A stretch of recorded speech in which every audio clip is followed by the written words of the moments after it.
Hello बच्चों, let's read the question. The question is an increase in carbon dioxide contained in the atmosphere would not cause A में है more heat to be retained by the environment, B में है increase in photosynthesis in plant, C में है global warming and D में है abundance of desert plant. तो आइए देखते हैं हम इसका की कंसेप्ट. तो अगर हम बात करें इसके की कंसेप्ट की, तो इसका की कंसेप्ट हो जाएगा increase of CO2 in atmosphere. तो अगर सबसे पहले हम बात करें तो हमें पता है कि ये जो CO2 है ये क्या है, ये एक आपका ग्रीन हाउस गैस है, green house gas which is present in the earth atmosphere. तो ये क्या करता है, ये जो CO2 है it can trap the solar energy and thus prevent it escape.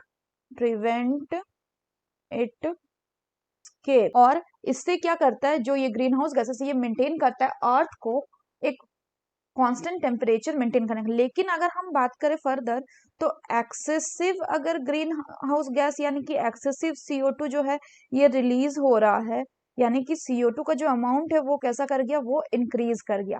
तो इससे से ज्यादा हीट क्या होगा, रिटेन होगा एनवायरनमेंट में, ज्यादा से ज्यादा हीट को ट्रैप कराएगा. सो जो आपका हीट ट्रैपिंग ये भी क्या हो जाएगा, ये भी आपका इंक्रीज हो जाएगा. चूंकि ये इंक्रीज हो जाएगा तो इसीलिए आपका ग्लोबल वार्मिंग भी बढ़ेगा. और इसके कारण से क्या हो सकता है कि चूंकि ज्यादा CO2 रिलीज होगा तो इसीलिए आपका जो प्लांट है ये क्या कर सकता है, ये आपका फोटोसिंथेसिस भी ज्यादा करेगा. फोटोसिंथेसिस भी जो है ये क्या करेगा, ज्यादा कर सकता है.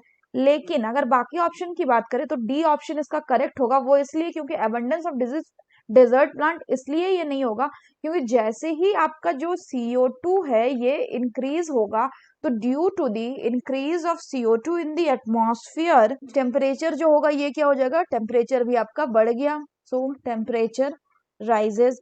तो टेम्परेचर राइज हो गया तो this will lead to their decrease in their